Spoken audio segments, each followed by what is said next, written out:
বিসমিল্লাহির রহমানির রাহিম। আমি মোহাম্মদ নুরুল আলম। জাতীয় বিশ্ববিদ্যালয়ের অনলাইন ভিডিও ক্লাসে আমার সুপ্রিয় শিক্ষার্থীদের জন্য আমার অভিবাদন গ্রহণ করো। সবাইকে আসসালামু আলাইকুম।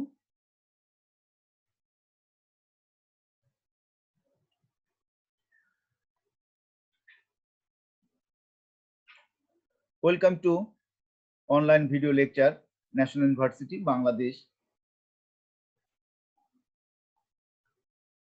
Welcome to the National University online class during this pandemic.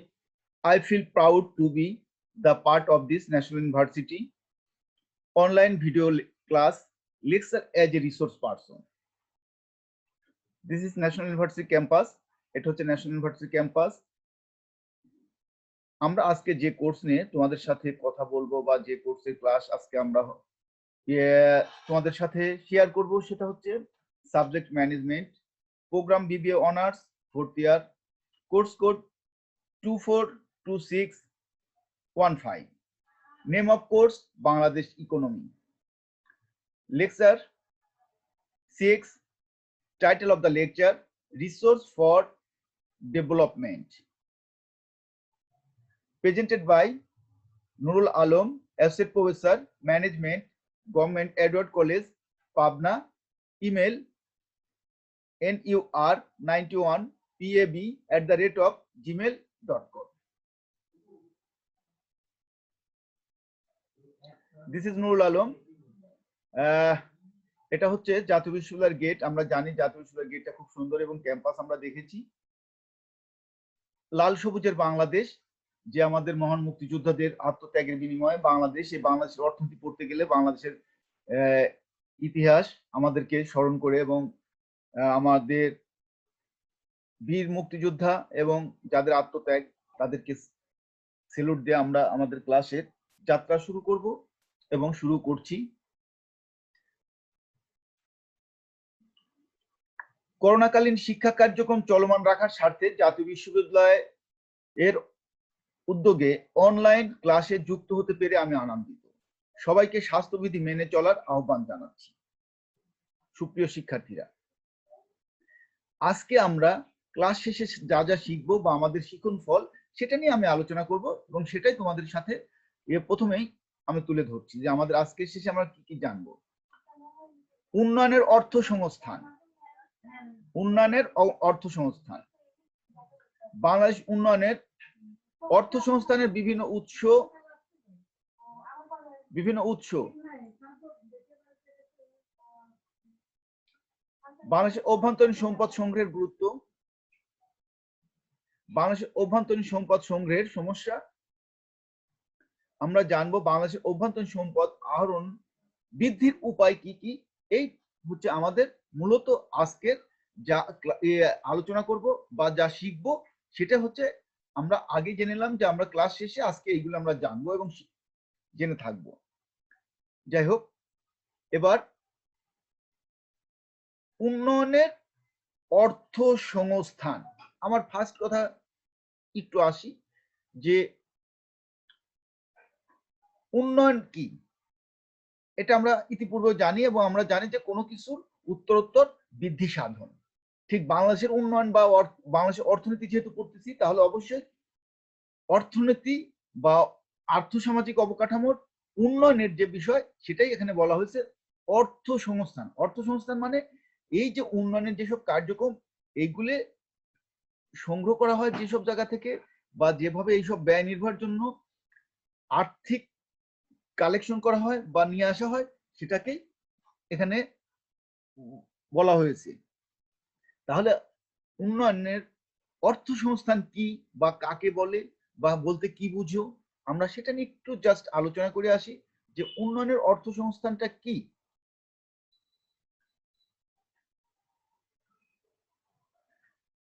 যে প্রক্রিয়ায় অর্থনৈতিক উন্নয়নের জন্য বিভিন্ন উৎস থেকে অর্থ সংগ্রহ যোগান দেওয়া হয় তাকে উন্নয়নের অর্থসংস্থান বলে। আমি আবার বলি, দেখো এটা আমি আগে বলছি, যে প্রক্রিয়ায় অর্থনৈতিক উন্নয়নের জন্য বিভিন্ন উৎস থেকে অর্থ সংগ্রহ যোগান দেওয়া হয় তাকে উন্নয়নের অর্থসংস্থান বলে। এই যদি অবস্থা হয়, আমাদের উন্নয়নের অর্থ সংস্থান কি সেটা আমরা ঠিক বুঝতে পারলাম যে আমার উন্নয়নের জন্য এই মুহূর্তে দরকার আমাদের যে কোনো ধরনের উন্নয়ন, আমাদের অবকাঠামো উন্নয়ন দরকার, সেখানে কি দরকার? অর্থ দরকার। আমাদের যোগাযোগ ব্যবস্থা, সড়ক পথ উন্নয়নের দরকার, সেক্ষেত্রে অর্থ সংস্থান দরকার। আমার বিনিয়োগ দরকার, আমার ইন্ডাস্ট্রি করার দরকার, আমার কৃষি ক্ষেত্রে বৈজ্ঞানিক সরঞ্জাম ব্যবহার করব, সেখানেও কিন্তু আমার অবশ্যই কিছু অর্থ লাগবে। ঠিক যেসব উৎস থেকে সংগ্রহ করা হয় বা যেখান থেকে করা হয় সেটাকেই বলা হয়েছে উন্নয়নের অর্থ সংস্থান।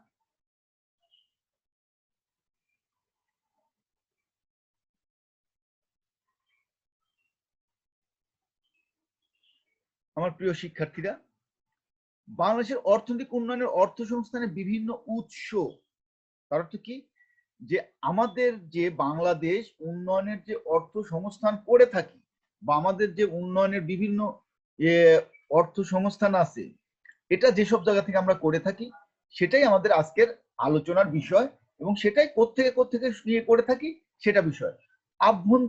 অভ্যন্তরীণ উৎস, অভ্যন্তরীণ মানে দেশের ভিতর থেকে যে উৎস সংগ্রহ করা হয় সেটাকেই বলা হয়েছে দেশের ভিতর থেকে যে অর্থ সংস্থান করা হয় বা অর্থ জোগাড় করা হয়।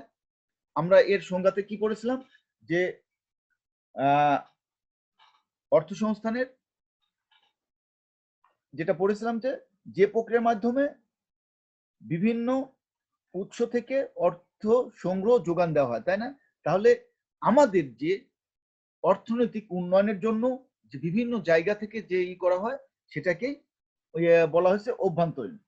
আমরা জানি যে আমাদের দেশে প্রতি বছর বার্ষিক উন্নয়ন কর্মসূচি হয়, অ্যানুয়াল ডেভেলপমেন্ট প্রোগ্রাম। এটা আমাদের অনেক টাকার প্রয়োজন হয়। সেই টাকাগুলি আমাদের বিভিন্ন খাত থেকে দেশের ভিতর থেকে যে প্রক্রিয়া সংগ্রহ করা হয় সেটাকে অভ্যন্তরীণ উৎস বলে। এরপরে আসি বৈদেশিক উৎস। বৈদেশিক উৎস মানে আমার যেসব উন্নয়ন প্রকল্প দরকার বা উন্নয়ন কার্যক্রম দরকার, সেই কারণে বিদেশ থেকে যেসব অর্থ সংগ্রহ বা যোগান দেওয়া হয় সেটাকেই বৈদেশিক উৎস বলে। এবার আসি অভ্যন্তরীণ উৎস আবার দুই রকম আছে। দুই রকম কি কি? একটা হচ্ছে সরকারি উৎস। সরকারের বিভিন্ন খাত থেকে বিভিন্নভাবে যে উৎস, সরকার বিভিন্নভাবে যেসব জায়গা থেকে অর্থ সংগ্রহ করে বা অর্থ যোগান দেয় সেটাকে সরকারি উৎস বলে। আরেকটা হচ্ছে বেসরকারি ভাবে বিভিন্ন জায়গা থেকে বেসরকারি উদ্যোগে বা বিভিন্ন ভাবে প্রত্যেক মানুষের কাছে বা বেসরকারি সংস্থা যেভাবে অর্থের সংস্থান দেয় সেটাই বেসরকারি উৎস বলে। আমরা এইগুলি এখন একটু বিস্তারিত আলোচনায় যাব। প্রথমে আসি সরকারি উৎস। সরকারি উৎসের তো বিভিন্ন খাত আছে, ঠিক সেই সরকারি উৎসের বিভিন্ন খাত কি কি আমরা সেটা আলোচনায় যাব। রাজস্ব উদ্বৃত্ত। রাজস্ব উদ্বৃত্ত কাকে বলে বা কি বুঝাইছে সেটা আমরা যাই। রাজস্ব উদ্বৃত্ত হচ্ছে যে রাজস্ব আদায়ের চেয়ে রাজস্ব ব্যয় যদি কম হয়, কম হলে যে উদ্বৃত্ত থাকে বা যে উদ্বৃত্ত অবশিষ্ট থাকে সেটাকেই বোঝানো হয়েছে রাজস্ব উদ্বৃত্ত। কর রাজস্ব, কর বহির্ভূত রাজস্ব, ফি, জরিমানা, এই সমষ্টিকেই বলা হয়েছে রাজস্ব উদ্বৃত্ত। আমরা জানি আমাদের সরকার বিভিন্ন ধরনের আমাদের কাছ থেকে অর্থ আয় করে, ঠিক এই আয় করার পর যে ব্যয় থেকে যা থাকবে সেটা হচ্ছে রাজস্ব উদ্বৃত্ত। যেমন আমাদের যাদের ভূমি আছে, এমনকি আমরা ভ্যাট দেই, আমরা সবাই কম বেশি ভ্যাট দেই, ঠিক সেই আয় করার পর সরকার যে ব্যয় থেকে যা উদ্বৃত্ত থাকে সেটাই রাজস্ব উদ্বৃত্ত বলে। রাষ্ট্রায়ত্ত প্রতিষ্ঠানের মুনাফা। আমরা জানি আমাদের দেশের অনেক রাষ্ট্রায়ত্ত প্রতিষ্ঠান আছে, যেমন সুগার মিল, বিমান বাংলাদেশ কর্পোরেশন, বিভিন্ন ব্যাংক। এইসব প্রতিষ্ঠানের যে মুনাফা আছে সেই মুনাফাকেও সরকারি উৎস বলা হয়েছে। অতিরিক্ত কর। সরকার বিভিন্ন সময় বিভিন্ন প্রয়োজনে বা বিভিন্ন উন্নয়ন প্রকল্পের জন্য অতিরিক্ত কর আরোপ করে এবং সেই উন্নয়ন মেটানোর জন্যই বাজেটের বহির্ভূত, বাজেটের যে কর থাকে তার বহির্ভূত যেটা ট্যাক্স ধরা হয় সরকার বা ধরে সেটাই বলে অতিরিক্ত কর আরোপ। ঋণ গ্রহণ। এই ঋণটা কোত্থেকে গ্রহণ করে? বিভিন্ন আর্থিক প্রতিষ্ঠান থেকে সরকারের বিভিন্ন সময় বিভিন্ন উন্নয়ন প্রকল্প মেটানোর জন্য যে ঋণ গ্রহণ করে থাকে তাকেই এই ঋণ গ্রহণ বলা হয়। যেমন অনেক বাণিজ্যিক ব্যাংক, অনেক এনজিও, অনেক জায়গা থেকেই সরকার অনেক সময় ঋণ প্রয়োজনে ঋণ গ্রহণ করে, সেটাকে বলা হয়েছে সরকারি উৎস। মুদ্রা ছাপানো, সরকার তার উন্নয়ন প্রকল্পের জন্য প্রয়োজন হলে বিভিন্ন সময় বিভিন্ন মুদ্রা ছাপানোর মাধ্যমে আর্থিক প্রয়োজন মেটায়, সেটাকেই এখানে বোঝানো হয়েছে যে মুদ্রা ছাপানো। শেয়ার বিক্রয়, শেয়ার বিক্রয়, শেয়ার বিক্রয় বলতে আমরা কি বুঝি? আমরা জানি সরকারের বিভিন্ন যেটা রাষ্ট্রায়ত্ত প্রতিষ্ঠান আছে, এই যে রাষ্ট্রায়ত্ত প্রতিষ্ঠান আছে, রাষ্ট্রায়ত্ত প্রতিষ্ঠানের অনেক প্রতিষ্ঠান আছে যে কর্পোরেশন বা বিভিন্ন শেয়ার দ্বারা সেগুলি গঠিত। ঠিক সরকার অনেক সময় এই শেয়ার বিক্রয় করে সরকার উন্নয়ন প্রকল্প মেটানোর জন্য কাজ করতে পারে, সেটাকেই বোঝাইছে যে শেয়ার বিক্রয়। অনুন্নয়ন ব্যয় হ্রাস, সরকারের কিন্তু অনেক ব্যয় আছে যে ব্যয়গুলি উন্নয়ন খাতের নয়, ঠিক সেই ব্যয়গুলি হ্রাস করে সরকার সরকারি উৎস সংগ্রহ করতে পারে। আমি কি বুঝাতে পারলাম? যে সরকারের অনেক অনুন্নয়ন কাজ আছে যেগুলি উন্নয়নের সাথে বা প্রোডাক্টিভিটির সাথে জড়িত নয়, এরকম কিছু খাত আছে, সেইগুলিকেই বলা হচ্ছে যে অনুন্নয়ন ব্যয় হ্রাস করতে।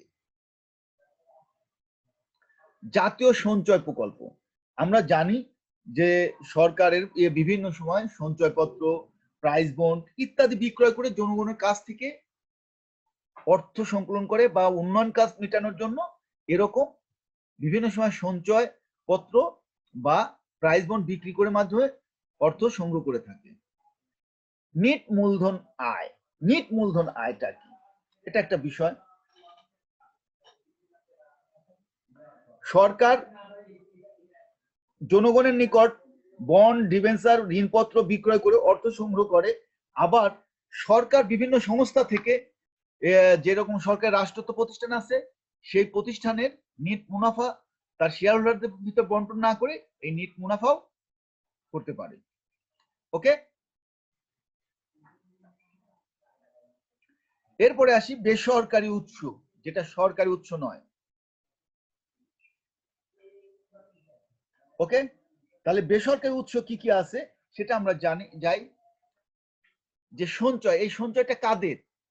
আমরা সবাই কম বেশি সঞ্চয় করি, ব্যক্তিগত সঞ্চয় করি, বিভিন্ন প্রতিষ্ঠান সঞ্চয় করে। এই যে সঞ্চয়পত্র, এটাই হচ্ছে বোঝানো হয়েছে যে সঞ্চয়।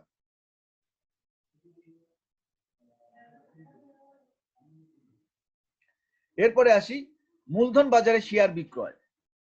মূলধন বাজারে শেয়ার বিক্রয় মানে কি? যে সরকারের বিভিন্ন রাষ্ট্রায়ত্ত প্রতিষ্ঠান আছে, বিভিন্ন রাষ্ট্র প্রতিষ্ঠানের বাইরেও মালিকানা প্রতিষ্ঠান আছে বা মূলধনের বাজার আছে, সেখানে সরকার শেয়ার বিক্রয় করে বা অর্থ সংগ্রহ করতে পারে।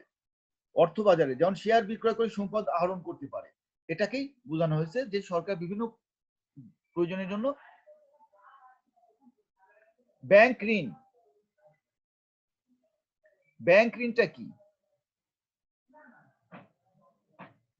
ব্যাংক ঋণ হচ্ছে যে সরকারি এবং বেসরকারি উন্নয়নের জন্য সরকার বিভিন্ন উৎস থেকে, বিভিন্ন বেসরকারি ব্যাংক থেকে ঋণ সংগ্রহ করে থাকে। বন্ড ইস্যু, আমরা জানি ডিবেঞ্চার বন্ড ইস্যু করে সরকার বিভিন্ন ব্যবসায় প্রতিষ্ঠানের সম্পদ আহরণ করে থাকে। আমরা জানি যে বিভিন্ন আর্থিক প্রতিষ্ঠান বা বিভিন্ন কোম্পানি তারা বিভিন্ন সময় প্রয়োজনে তাদের বন্ড ইস্যু করে থাকে। অবন্টিত মুনাফা, অবন্টিত মুনাফাটা কি? যে সরকার বিভিন্ন বেসরকারি কোম্পানি বা উন্নয়ন সংস্থা তাদের যে মুনাফা অর্জন হয়, সেই মুনাফাটা শেয়ার হোল্ডারদের ভিতর না দিয়ে সরকারি উন্নয়ন কাজে ব্যয় করাকেই এখানে বোঝাচ্ছে যে অবন্টিত মুনাফা।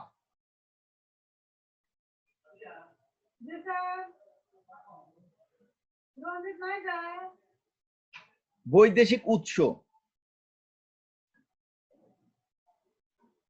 বৈদেশিক উৎস, বৈদেশিক অনুদান ও ঋণ, বৈদেশিক অনুদান ও ঋণ। বৈদেশিক অনুদান ও ঋণটা কি? এখানে কিন্তু একসাথে বলছে যে বৈদেশিক উৎসর মধ্যে, বৈদেশিক মানে বিদেশ থেকে যে উৎসগুলি আমরা প্রথমে বলি যে বিদেশ থেকে উন্নয়নের অনুদান ও ঋণ প্রকল্পের জন্য যে আর্থিক সাহায্য বা সহযোগিতা পাওয়া হয় এবং সেই উন্নয়ন প্রকল্পের মেটানো হয় সেটাকেই বোঝাচ্ছে। বৈদেশিক ঋণ অনুদান কি?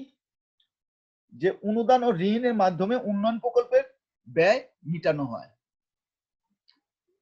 আমরা জানি যে আমাদের অনেক বড় বড় উন্নয়ন প্রকল্প বৈদেশিক ঋণ বা অনুদানের মাধ্যমে সেটা সফল হয়েছে। প্রকল্প সাহায্য বিভিন্ন প্রজেক্টের মাধ্যমে সরকার বিদেশ থেকে সাহায্য বা ঋণ নিয়ে থাকে, সেটা আমরা জানি যে আমাদের অনেক উন্নয়ন প্রকল্প আছে যেগুলি আমাদেরকে পণ্য সাহায্য, আমরা অনেক সময় আমাদের পণ্য প্রয়োজনে যে দেশে আভ্যন্তরীণ উৎপাদন হচ্ছে না সে বিভিন্ন দেশ থেকে আমরা সাহায্য নেই, সাহায্য নিয়ে আমরা বাংলাদেশও বিভিন্ন প্রাকৃতিক দুর্যোগে আমরা অনেক উন্নত দেশকেও সাহায্য করছি, সেটাকে বোঝাচ্ছে যে পণ্য সাহায্য। কারিগরি সাহায্য, এই যে প্রযুক্তিগত, আমরা ঠিক একটু আসি যে দেখো আমরা আমাদের নিজের অর্থে আমাদের বাংলাদেশের আভ্যন্তরীণ উৎসে আমরা পদ্মা সেতু তৈরি করছি, কিন্তু এই পদ্মা সেতুতে কারিগরি সহায়তা করছে কারা? চীন। এই যে বিষয় যে আমরা আমাদের কিছু কারিগরি সহযোগিতাও বিদেশ থেকে আমরা নিচ্ছি। আর্থিক সাহায্য, অনেক সময় আমাদের উন্নয়ন প্রকল্পের জন্য আর্থিক সাহায্য দিচ্ছে বা অনেক দেশের বিভিন্ন ধরনের প্রয়োজনে আর্থিক সাহায্য পাচ্ছি। খাদ্য সাহায্য, আমাদের বিভিন্ন সময় খাদ্যের ঘাটতি থাকলে কোনো খাদ্যে, যদিও আমরা বর্তমান খাদ্যে স্বয়ংসম্পূর্ণ, তারপরে যেমন কিছু কিছু সময় খাদ্যের প্রয়োজন হলে আমরা সাহায্য পাই। এরপরে আসি দ্বিপাক্ষিক ও বহুপাক্ষিক সাহায্য। দ্বিপাক্ষিক দুইটা পক্ষ, আর বহুপাক্ষিক মানে অনেকগুলি পক্ষ, যে সরকার উন্নয়নের স্বার্থে নির্দিষ্ট এক বা একাধিক উন্নয়ন প্রকল্প বাস্তবায়নের জন্য অনেক সময় প্রত্যক্ষ বিদেশি বিনিয়োগ আহ্বান করে।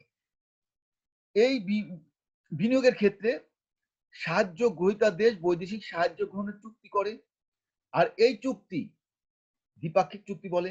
আর অনেক সময় হয় কি যে একটা দেশের নয় বেশ কয়েকটা দেশের সমন্বয়ে গঠিতভাবে যে সংস্থা আমরা উন্নয়ন প্রকল্পে সাহায্য করে বা আমরা চুক্তি করি তাকে বহুপাক্ষিক সাহায্য বা চুক্তি বলে।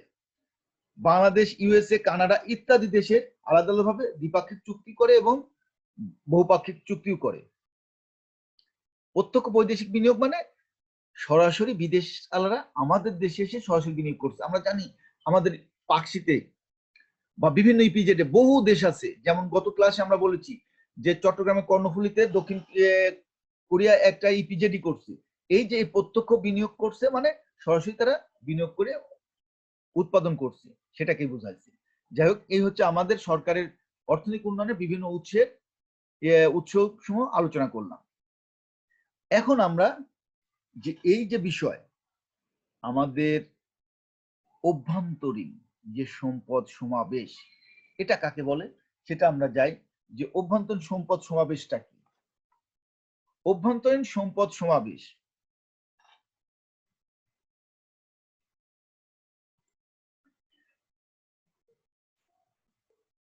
উন্নয়ন পরিকল্পনার ব্যয় নির্বাহ করতে দেশের অভ্যন্তরীণ ভাগ থেকে সম্পদ সংগ্রহ করাকে অভ্যন্তরীণ সম্পদ সমাবেশ বলে।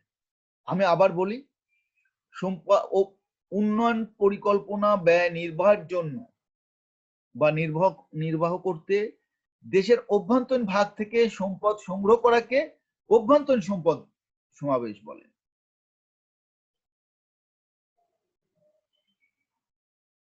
রাজস্ব উদ্বৃত্ত, অতিরিক্ত করাপ, সঞ্চয়। উন্নয়ন পরিকল্পনার ব্যয় নির্বাহ করতে দেশের অভ্যন্তরীণ ভাগ থেকে সম্পদ সংগ্রহ করাকে অভ্যন্তরীণ সম্পদ সমাবেশ বলে। রাজস্ব উদ্বৃত্ত, অতিরিক্ত করাপ, সঞ্চয় ইত্যাদি।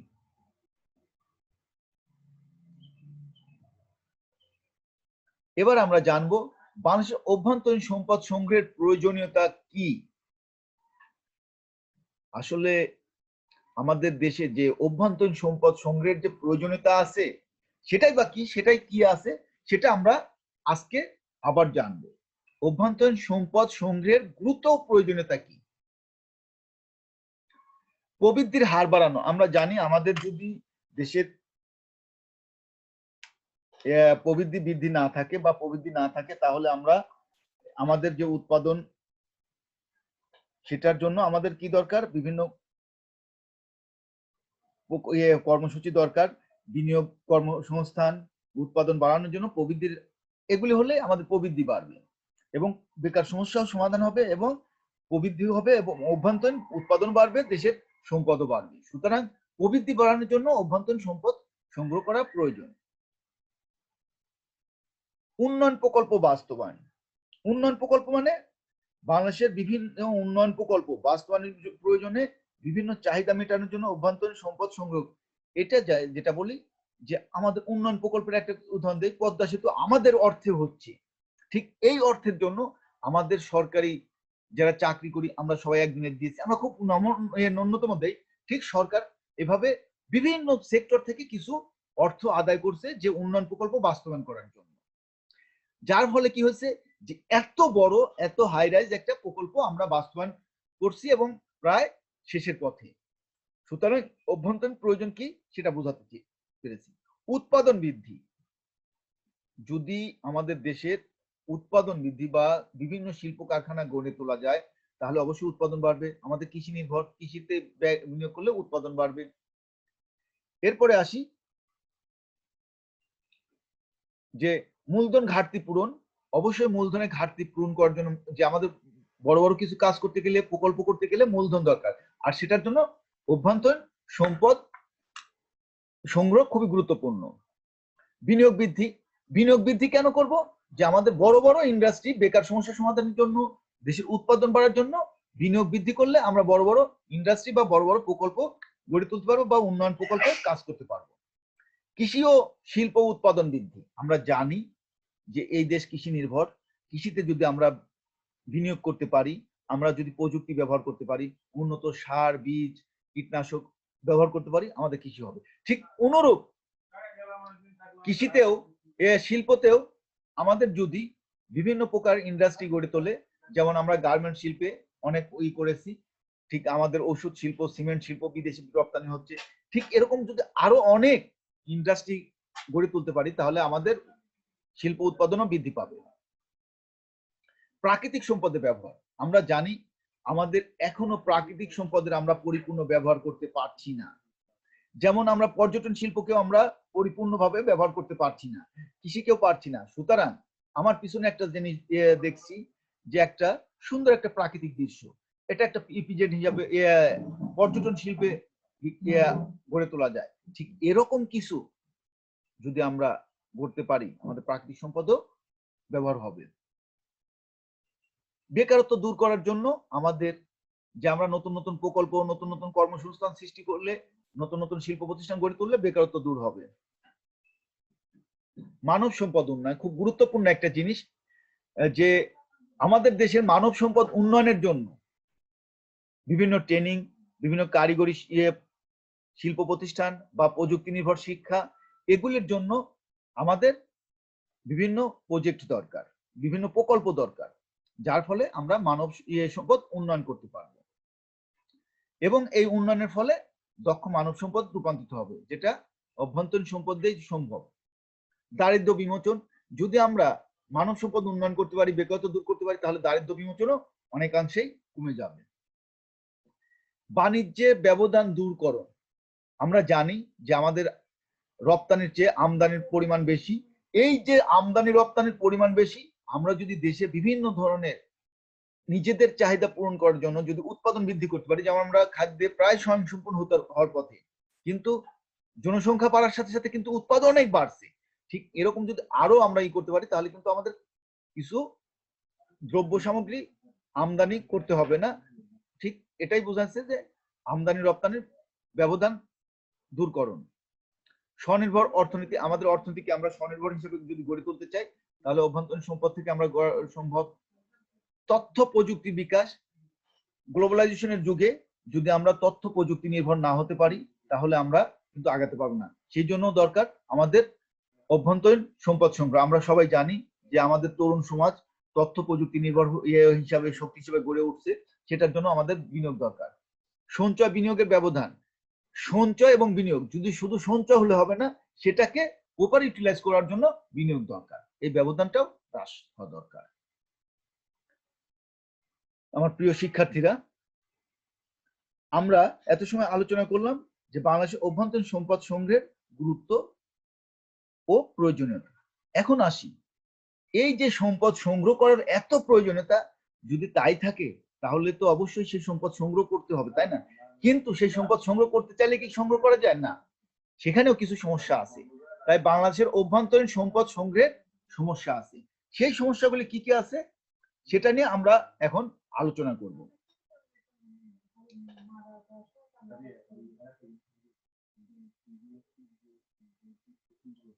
সরকারি খাতে সম্পদ সংগ্রহের সমস্যা।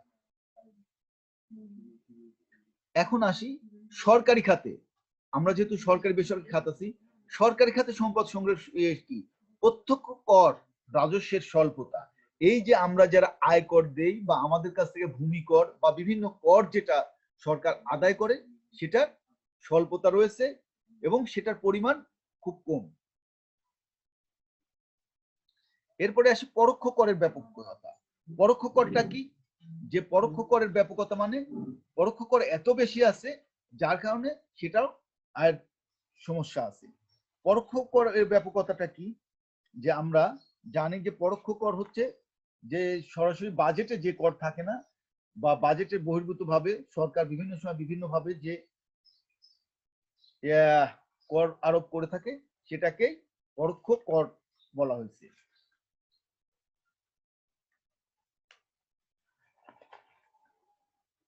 যে বাংলাদেশের কর কাঠামো অত্যন্ত দুর্বল বিধায় প্রত্যক্ষ করের ভিত্তি অত্যন্ত দুর্বল বিধায় পরোক্ষ করের ব্যবস্থা করে। পরোক্ষ করের মধ্যে আমদানি শুল্ক, এরকম কিছু মূল্য সংযোজন কর, যেগুলি ব্যাপকতাও বেশি।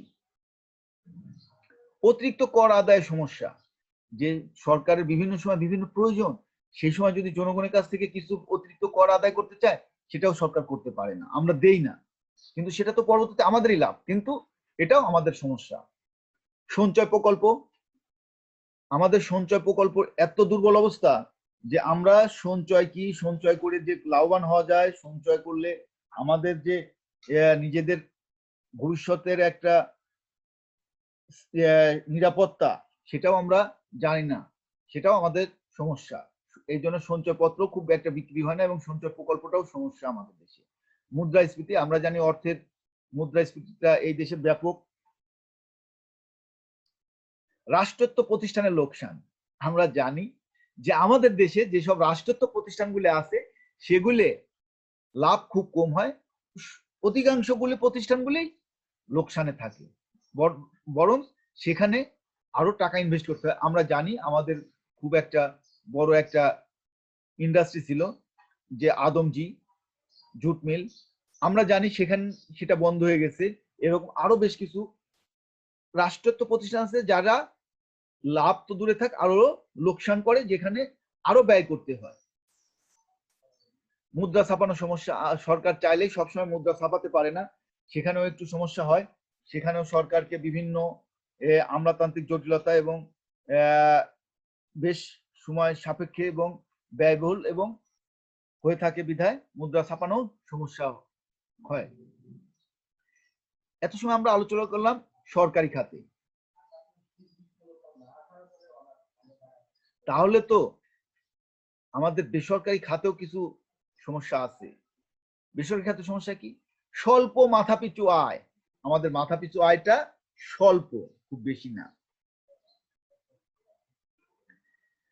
আমাদের মাথাপিছু আয়টাও বেশি না, স্বল্প মাথাপিছু আয় বিধায় সেখান থেকে সরকার কি সংগ্রহ করবে? আমার যদি দিন আনতে পান্তা ফুরায়, একটা কথা আছে না, যে আমার নিজেরই যদি না চলে, সরকার সেখান থেকে কিভাবে আয় করবে? এটা একটা সমস্যা। শিক্ষার অভাব, আমাদের শিক্ষার যে সরকারের অভ্যন্তরীণ সম্পদ সংগ্রহে আমাদের যে প্রকৃত শিক্ষা, সেটাও আমাদের সমস্যা, সেটাও ভালোভাবে নেই বিধায় আমরা এই অভ্যন্তরীণ সম্পদ সংগ্রহ করা যায় না। ব্যাংকিং অভ্যাসে অভাব, আমরা অনেকটাই আগায় গেছে দেশ, কিন্তু এখনো অনেক মানুষ ব্যাংকিং এ যে অভ্যস্ততা বা ব্যাংকিং এর জন্য যে আগানো, সেটা প্রচন্ড পরিমাণ এখনো অভাব আছে।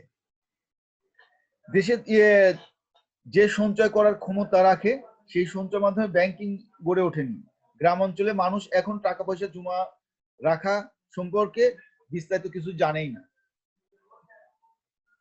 হিসাব খুলতে কড়াকড়ি এবং আনুষঙ্গিক বিষয়গুলো অনেকটা এর জন্য দায়ী। সঞ্চয়ের অনভ্যাস, যে আমরা সঞ্চয় করতে চাই না, আমাদের অভ্যাসটাও ওইভাবে নেই, এবং কাঠামোগুলিও, সঞ্চয়ের প্রতিষ্ঠানের কাঠামোগুলিরও তাদেরও দক্ষতার অভাব, এবং আমাদের উদ্বুদ্ধও করতে পারছে না বিধায় আমরা এই অনভ্যাসে আছি। শেয়ার বাজারের সমস্যা, এটা আমরা খুব জানি যে শেয়ার কেলেঙ্কারি এবং আমাদের যে স্টক এক্সচেঞ্জ বা শেয়ারের যে ফটকা কারবারি কারণে ওঠানামা করে, সেটাও একটা অনেক বড় সমস্যা।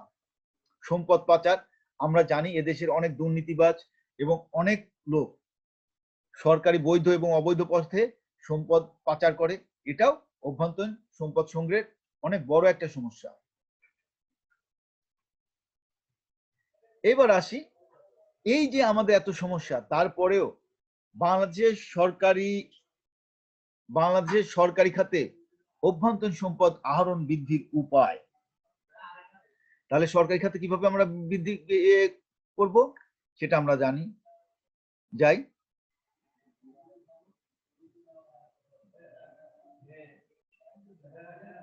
আয়কর বৃদ্ধি। আয়কর বৃদ্ধিটা কি? যে সরকার প্রত্যক্ষ করের তুলনায় পরোক্ষ কর পরিমাণ বেশি থাকে, ঠিক এই ক্ষেত্রে আমাদের দরকার, অধিকাংশ দেশে গরিব লোকেরা এই ব্যয় নির্ভর করতে পারে না, সুতরাং আমাদের আয়করটা আরেকটু বৃদ্ধি করলে পরে সরকার অভ্যন্তরীণভাবে সম্পদ আহরণ বেশি করতে পারবে এবং উন্নয়ন প্রকল্প ব্যয় নির্বাহ করতে পারবে। অতিরিক্ত কর এবং নতুন কর আরোপ।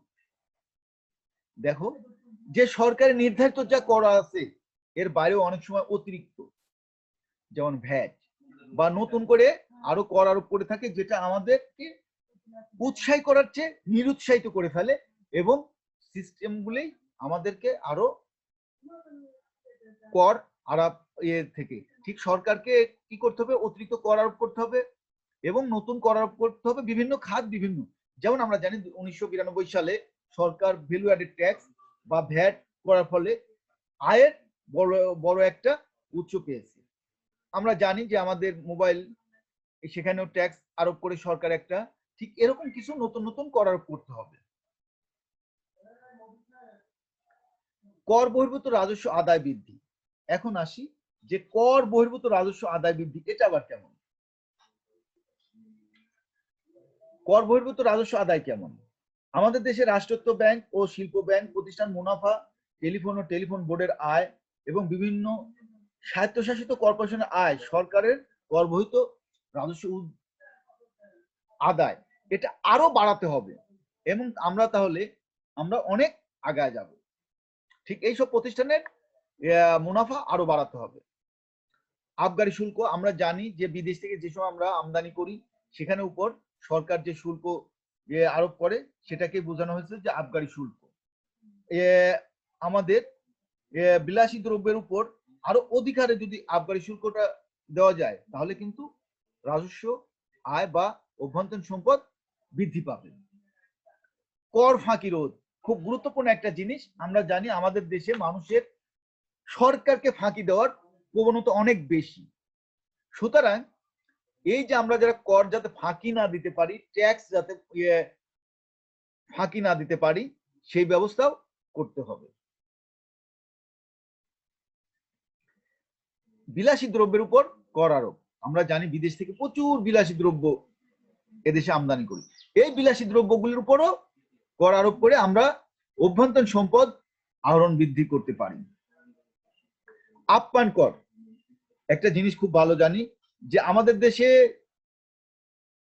অনেক সম্পদশালী আছে যারা বিবাহ, শ্রাদ্ধ বা বিভিন্ন সময় প্রচুর অর্থ ব্যয় করে থাকে।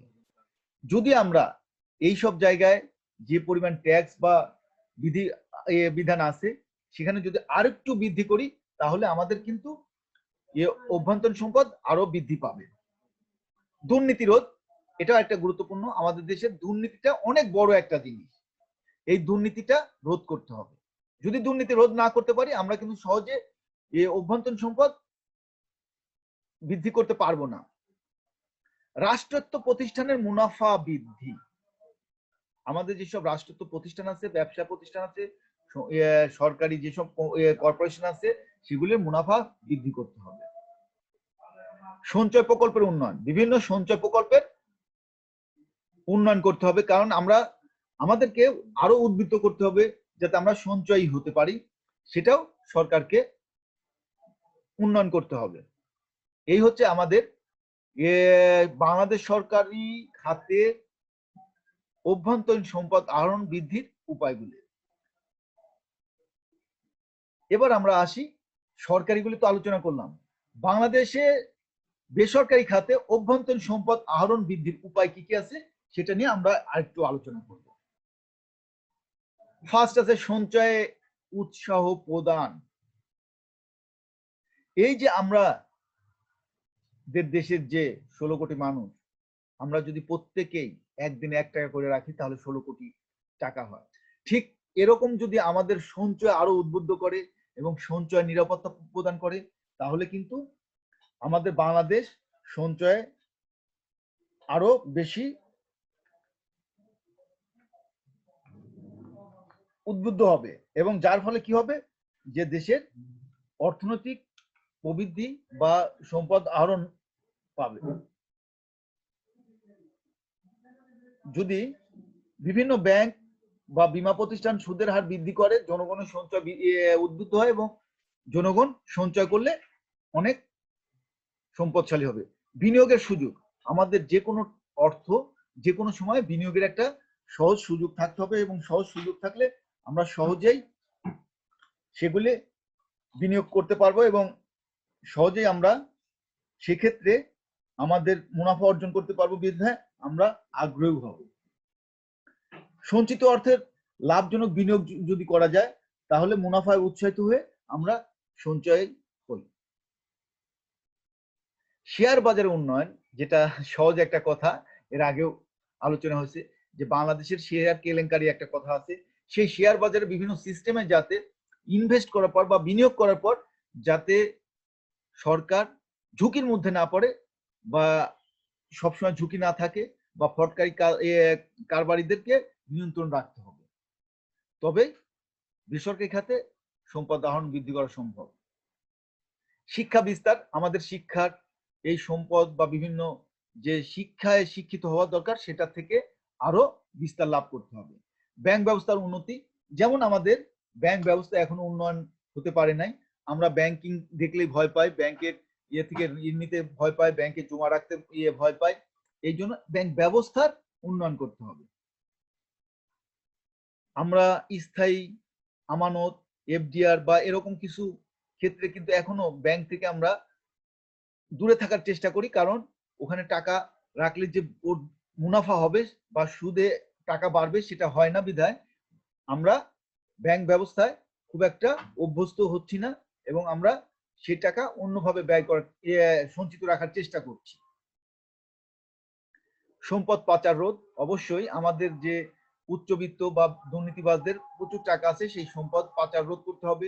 সামাজিক নিরাপত্তা, যেটা খুব গুরুত্বপূর্ণ, সামাজিক নিরাপত্তাটা আমাদের সমাজে রাখতে হবে, আর সামাজিক নিরাপত্তা থাকলে এবং বেসরকারি খাতেও উন্নয়ন হবে। দারিদ্র বিমোচন, আমাদের যদি দারিদ্রটা বিমোচন হয়, আমাদের অভাব অনটন যদি না থাকে, তাহলে আমরা সঞ্চয়মুখী হব এবং সম্পদ বৃদ্ধি পাবে। বাংলাদেশের বেসরকারি খাতে অভ্যন্তরীণ সম্পদ আহরণ বৃদ্ধির এই হচ্ছে উপায়, আরো অনেক উপায় আছে, এইগুলি মূলত আমরা আলোচনা করলাম। এই যে বিষয়, আমরা যদি এইগুলি এইভাবে আসি তাহলে দেখো যে আমরা মোটামুটি অনেক ভালো একটা জায়গায় যেতে পেরেছি।